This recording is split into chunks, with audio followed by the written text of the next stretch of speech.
نموذج لويس النقطي. النموذج ده كان عباره عن انه بيجيب رمز العنصر ويحط الكترونات تكافؤ العنصر ده على هيئه نقط حوالين رمزه، ومش فاهم ايه هي الكترونات التكافؤ، فالكترونات التكافؤ دي هي الكترونات مستوى الطاقه الخارجي. اما بقى لو مش فاهم ايه هي الكترونات مستوى الطاقه الخارجي فتعالى افهمك. هنا على عنصر زي الاكسجين O8 وجينا نوزعه فيبقى 1s2 2s2 2b4. في اكبر رقم جنب الحروف هنا مثلا اكبر رقم هيكون الاثنين، وتاخد كل الالكترونات اللي موجوده فيه اللي هم هيساووا كلهم 2 و4 6. هم راسمين الاكسجين راسمين حواليه 1 2 3 4 الكترونات، بعد كده الخمسه هنحطها فوق، انما بقى السته ما ينفعش تحطها جنبها، لازم تحطها تحتها بحيث كل الكترونين يكونوا مواجهين لبعض. هو ده نموذج لويس، طريقه مبسطه لرسم الالكترونات عن طريق كتابه رمز العنصر ووضع الكترونات التكافؤ على هيئه نقط حواليه. بس هي دي الطريقه. طب انا ما ينفعش مثلا اجيب رمز العنصر وبعد كده اجيب الكترونات التكافؤ وارسمها على هيئه مربعات بدل دواير واسميها طريقه عمار احمد؟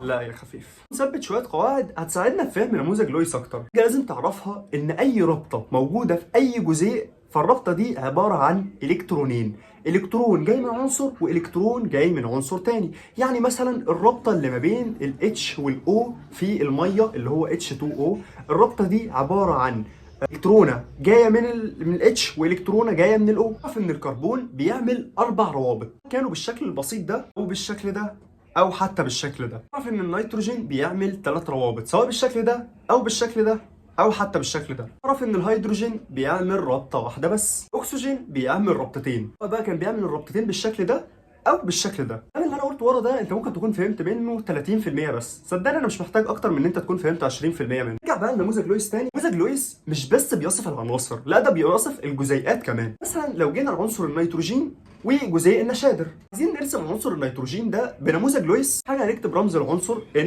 هنا نرجع للجدول الدوري نشوف العدد الذري للنيتروجين وهنلاقيه 7. هنوزع السبع الكترونات دول 1s2 2s2 2b3 في اكبر رقم جنب الحروف وناخد عدد الالكترونات اللي موجوده فيه، اكبر رقم 2 وعدد الالكترونات اللي موجوده فيه 5. كده نبدا نرسم خمس الكترونات على هيئه نقط حوالين رمز النيتروجين اللي هو N. فنبدا 1 2 3 4 ويفضل 1 ل 5 هنحطها جنب الاولانيه. اما بقى لو جينا لعنصر النشادر فاحنا قلنا النيتروجين بيعمل لو في جزيء بيعمل 3 روابط. نرسم النيتروجين ونرسم حواليه 3 هيدروجين.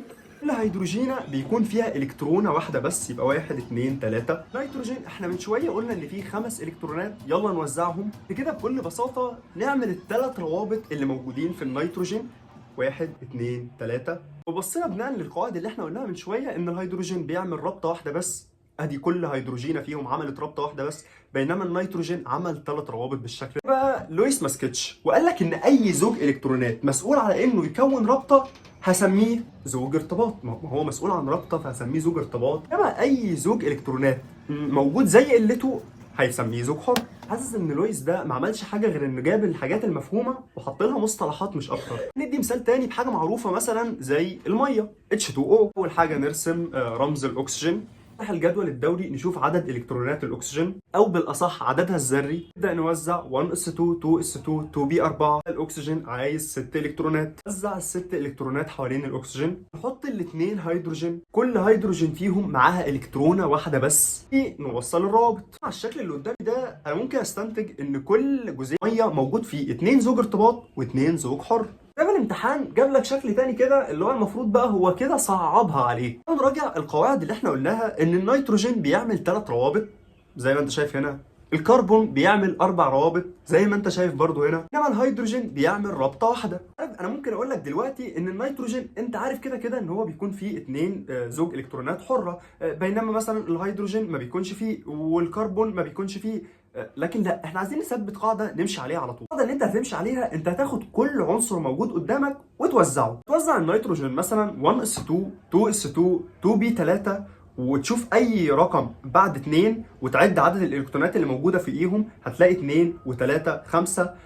وتبص بعد كده على الالكترونات اللي موجوده في الرسمه، معمول 3 روابط كل رابطه منهم النيتروجين مشارك فيها بالكترونه واحده بس. النيتروجين موجود فيه 3 الكترونات، يبقى فاضل الكترونين مش مرسومين، دول هنا بيمثلوا اول زوج حر. قاعده ثابته، الهيدروجين ما ينفعش يكون فيه اي ازواج الكترونات حر. الهيدروجين بيعمل رابطه واحده بس. الكربون بيعمل 4 روابط وما بيكونش فيه اي ازواج الكترونات حره، ولو جربت توزعه هتلاقي نفس الكلام اللي انا بقوله. نوزع الفلور 1s1s2 2s2 2b5. عدد الالكترونات اللي المفروض تكون في الفلور هي 7 الكترونات، 2 و5. بقى الفلور في الرسمه هنلاقيه عامل رابطه واحده بس، يعني مشارك بالكترونه واحده بس، يبقى فاضل له 6 الكترونات كاملين. الست الكترونات دول بيمثلوا 3 ازواج الكترونات حره. الشكل ده بيتكون من 4 الكترونات ازواج حره، 3 موجودين في الفلور، رابع موجود في النيتروجين. بيتكون من 7 ازواج الكترونات ارتباط ما بين الكربون والنيتروجين، و4 في الكربون والحاجات اللي حواليها.